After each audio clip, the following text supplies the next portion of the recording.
Market প্রচন্ড volatile. এই অবস্থায় সমস্ত স্টক পড়ছে। যেদিন পড়ছে সেদিন সমস্ত স্টক পড়ছে। ভালো কোম্পানি, খারাপ কোম্পানি কেউ বাদ যাচ্ছে না। আবার যেদিন উঠছে সেদিন কেউ বাড়ছে, কেউ বাড়ছে না। এরকম একটা অবস্থা। এই অবস্থায় পোর্টফোলিওকে হোল্ড করে রাখাটাই খুব টাফ একটা ইনভেস্টরদের জন্য।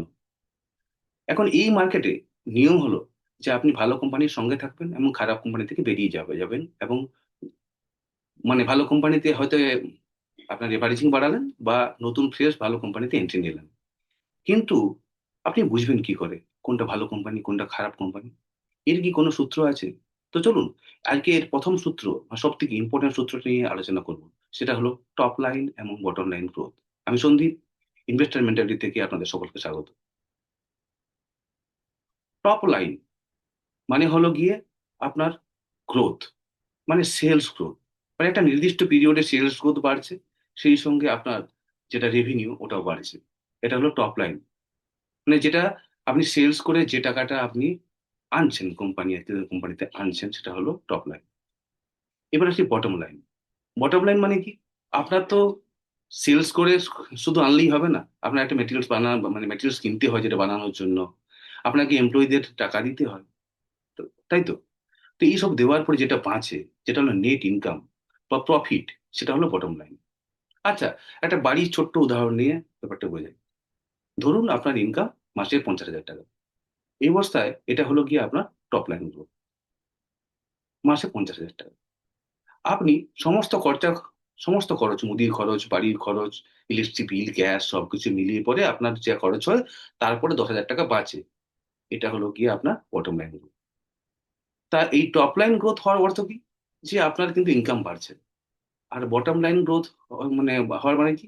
আপনি কস্টটাকে কমাতে পারছেন সেই অনুপাতে। সুতরাং এটা কোম্পানির রেসপেক্ট এ যদি দেখি তাহলে কিভাবে হবে? যে কোনো কোম্পানি সেলস বাড়বে এবং তার রেভিনিউ বাড়বে, সেটা একটা ভালো কোম্পানি। কারণ কোম্পানিটা কিন্তু মার্কেট শেয়ার গেইন করছে দিনের পর দিন। এবং বটম লাইন যদি খারাপও থাকে, হয়তো কিছুদিন পরে বটম লাইনটা ওরা হয়তো ঠিক করে ফেলবে। সুতরাং এই টপ লাইন গ্রোথটা খুব ইম্পোর্টেন্ট। এরপর আসি আমরা বটম লাইন। বটম লাইন মানে কি? যে কোম্পানি ধরুন অনেক উপায়ে আমরা কোম্পানির মানে লসটাকে কমাই, মানে খরচটাকে কমাই। সেইগুলো করে পরে যদি আপনার বটম লাইনটা বাড়ে, মানে বাড়ানো যায়। মানে টপ লাইনও বাড়লো, বটম লাইনও বাড়লো। তার মানে কোম্পানিটা একটা দুর্ধর্ষ কোম্পানি। সেই কোম্পানি কিন্তু মানে এর এর কোনো তুলনা হয় না এরকম কোম্পানি। টপ লাইন গ্রোথও দারুণ আর বটম লাইন গ্রোথও কিন্তু দারুণ। তো চলুন টপ লাইন গ্রোথ গুলো কিভাবে বাড়ানো যায়? টপ লাইন গ্রোথ বাড়ানোর সব থেকে সহজ উপায় হলো সেলস কে বাড়ানো। তো সেলস কে বাড়াতে গেলে কোম্পানিকে কি করতে হবে? একটা হতে পারে যে একটা নতুন প্রোডাক্ট আনলো কিছু, এতে সেলস বাড়লো। আবার ধরুন হতে পারে যে কোম্পানিটা একটা ছোট্ট জায়গাতে ছিল, ধরুন ওয়েস্ট বেঙ্গলে ছিল, সেটা হয়তো উড়িষ্যা, বিহার, উত্তরপ্রদেশ দিয়ে ছড়িয়ে পড়ছে। মানে কি এক্সপান্ড করছে কোম্পানিটা। তাহলে এখানে আপনার সেলস গ্রোথ স্বাভাবিকভাবে বাড়বে। একইভাবে ধরুন প্রাইসিং পাওয়ার আছে। তো কোম্পানিটা কোনো কিছু দাম বাড়াতে পারলেও লোকে কিনবে। এখান থেকে টপ লাইন গ্রোথ বাড়বে। কোম্পানিটা ভালো অ্যাডভার্টাইজিং করছে, ধরুন আইপিএল অ্যাডভার্টাইজমেন্ট করেছে, তার মানে কি কোম্পানিটা সবার কাছে পরিচিত হতে চাইছে। এভাবেও কিন্তু টপ লাইন গ্রোথ বাড়বে। এভাবে বিভিন্ন উপায়ে টপ লাইন গ্রোথকে কোম্পানি বাড়ায়। বা ধরুন একটা নতুন কোম্পানিকে কিনলো, সেটা অ্যাড হলো এর রেভিনিউতে। সুতরাং টপ লাইন গ্রোথটা কিন্তু বাড়লো। এভাবে টপ লাইন গ্রোথকে বাড়ানো যায়। আর বটম লাইন গ্রোথকে কিভাবে বাড়ানো যায়? মানে কস্ট কমাতে হবে। ধরুন যে মেটেরিয়ালসটা কেনে, যার কাছে ভেন্ডারের কাছ থেকে, তার চেয়ে বেটার ভেন্ডার পেলো, তার কাছ থেকে প্রোডাক্টটা কিনলো, তাহলে সস্তায় হলো জিনিসটা কেনা। কিন্তু তো কোম্পানি কিছু কর্মীকে ছাঁটাই করলো। মানে এটা জেনারেল রেসপেক্টে বলছি না, কোম্পানি রেসপেক্টে যেটা বেটার। কিন্তু সেই জায়গায় অটোমেশন লাগালো বা এখন নতুন রোবট এনে পরে কাজটা করালো, যাতে খরচাটা অনেক কমে গেল। এইভাবে কিন্তু কোম্পানি আমরা বটম লাইন গ্রোথকে মানে কমাই।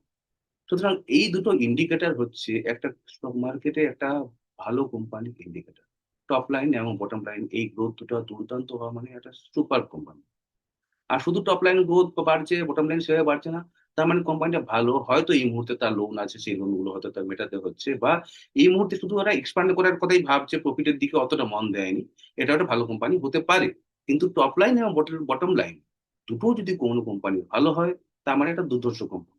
তারপরে আপনি ভাবুন, আপনার বেতন ৫০,০০০ থেকে ৬০,০০০ হলো এবং খরচাটা আপনার কিন্তু সেই আগে যে ৪০ ছিল ৪০ এ রয়ে গেল। মানে আপনি ১০,০০০ বাঁচাচ্ছিলেন, এখন ২০,০০০ বাঁচাচ্ছেন। মানে কি? এটা হলো আপনার একটা দুর্ধর্ষ ইনভেস্টর হয়ে উঠলেন।